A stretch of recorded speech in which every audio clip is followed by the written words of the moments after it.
Welcome to AB tutorial. ఇక మనకి central government నుంచి పోస్టుల భర్తీకి కేంద్ర మంత్రి ఆదేశం అంటే ఇక్కడ రావడం జరిగింది. ఇక దేశంలోని కేంద్రీయ విశ్వవిద్యాలయాల్లో నియామకాల సందకడి నెలకొనబోతుందంటే ఇక్కడ రావడం జరిగింది. ఇక ఖాళీగా ఉన్నటువంటి పోస్టులను భర్తీ చేయాలని వర్సిటీల ఉపాపతులు కేంద్ర విద్యాశాఖ మంత్రి అయినటువంటి ధర్మేంద్ర ప్రధాన్ను ఆదేశించారనమాట. ఇక అందుకు నిర్ణీత గడువు నిర్దేశించారు. ఈ నెల 10వ తేదీ కల్లా ఉద్యోగాల ప్రకటనను వెలువరించి అక్టోబర్ చివరికల్లా నియామకాల ప్రక్రియను పూర్తి చేయాలని స్పష్టం చేశారు. ఇక సెంట్రల్ యూనివర్సిటీలో ప్రస్తుతం 6,229 పోస్టులు ఖాళీగా ఉన్నాయి.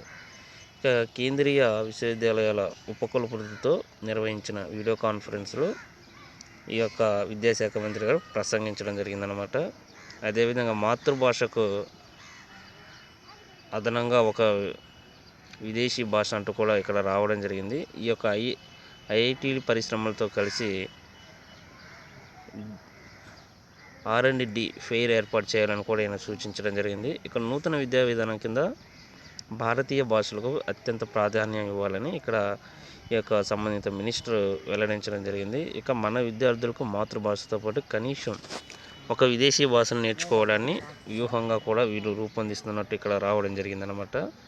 ఇవన్నీ కూడా యూనివర్సిటీలో ఏవైతే ఉన్నాయో పోస్టులు వాటికి సంబంధించి ఖచ్చితంగా నోటిఫికేషన్ వీళ్ళని త్వరగా విడుదల చేయాలంటూ ఈయన నిర్వహించినటువంటి సమావేశంలో ప్రసంగించడం జరిగిందనమాట. ఇక దానికి సంబంధించి కేంద్రీయ విశ్వవిద్యాలయాల్లో పోస్టుల సంఖ్య ఏ విధంగా ఉన్నాయంటే ఎస్సీ కేటగిరీ వచ్చేవాడికి 1,112 ఉన్నవి.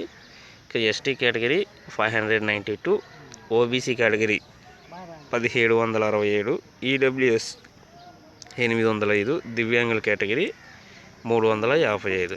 ఇక మొత్తం కలిపి అయితే 6,229. సో ఇవి సెంట్రల్ గవర్నమెంట్ యూనివర్సిటీస్ ఎక్కడైతే ఉన్నాయో వాటిల్లో సంబంధించి పోస్టులు అండి, ఫ్యాకల్టీకి సంబంధించినవి. దీని గురించి మనకు అప్డేట్స్ రావడం జరిగింది. వీలైనంత త్వరగా నోటిఫికేషన్ కూడా రాబోతుంది. ఇక నెక్స్ట్ అదేవిధంగా ఆంధ్రప్రదేశ్ రాష్ట్రానికి సంబంధించి ప్రొఫెసర్లు 80 మంది వైద్యులు అంటే ఇక్కడ రావడం జరిగింది. ఇక భారీగా ప్రమోషన్స్ త్వరలోనే నాన్ క్లియర్ విభాగాల్లో పనిచేసే వారికి కూడా అంటూ రావడం జరిగింది.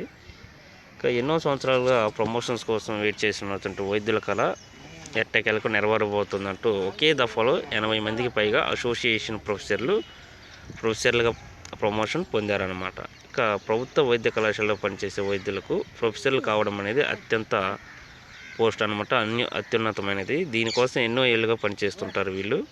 గత ప్రభుత్వాల హయాంలో అర్హత ఉన్న సకాలంలో ప్రమోషన్ ఇవ్వలేదు. తాజాగా క్లినికల్ విభాగంలో 80 మందికి పైగా వైద్యులు ప్రొఫెసర్లుగా ప్రమోషన్స్ పొందారు. వీరికి నేడు రేపు జూమ్ కౌన్సిలింగ్ నిర్వహించి పోస్టింగ్లు కూడా ఇవ్వనున్నారు అంటూ ఇక్కడ రావడం జరిగింది. ఇక సంబంధిత విభాగాలు వచ్చేవాటికి నాన్ క్లినికల్ అంటే మైక్రోబయాలజీ, బయోకెమిస్ట్రీ, ఫోరెన్సిక్ మెడిసిన్ ఇలా రకరకాల విభాగాల్లో పనిచేసే వారికి ప్రమోషన్స్ రెడీ అయ్యాయంటూ ఇక్కడ రావడం జరిగింది.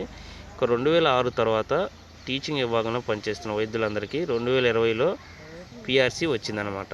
2016లోనే అప్పటి ప్రభుత్వం ఇవ్వాల్సి ఉన్న ఇక ఈ యొక్క గవర్నమెంట్ వచ్చిన తర్వాత వేతన సవరణ చేయడంతో ఎంతోమంది వైద్యులు ఆర్థికంగా వెసులుబాటు కలిగిందంటూ ఇక్కడ రావడం జరిగింది. ఇక ప్రధానంగా సర్వీసు 10 సంవత్సరాలు దాటిన వైద్యులకు 30,000 రూపీస్, అదేవిధంగా 30 నుంచి ఇప్పుడు 40కి ఇంక్రీజ్ అవ్వడం జరిగిందంటూ కూడా రావడం జరిగింది. అసిస్టెంట్ ప్రొఫెసర్లకు సైతం భారీగా వేతనాలు పెరిగాయి ఇప్పుడు అంటూ ఇలా మనకి వచ్చిన అప్డేట్స్. సో ఇవ్వండి ఈరోజు టీచింగ్ ఎవరైతే సెంట్రల్ యూనివర్సిటీలో ఉన్నటువంటి నోటిఫికేషన్ రిలీజ్ చేయడానికి కేంద్ర మార్గదర్శకాలు జారీ చేసిందంటూ కూడా రావడం జరిగింది అప్డేటు. అదేవిధంగా ప్రొఫెసర్లుగా ఎవరైతే ఉన్నారో వైద్యులు ప్రమోషన్స్ కోసం వెయిట్ చేస్తున్నారో వారికి సంబంధించి కూడా అప్డేటు ఈ యొక్క వీడియోలో కంప్లీట్ డీటెయిల్స్ అనేది వివరించడం జరిగింది. సో ఇలాంటి మరిన్ని అప్డేట్స్ కోసం ఈ యొక్క వీడియోని లైక్ చేయండి, షేర్ చేయండి, సబ్స్క్రైబ్ చేయండి. Thank you.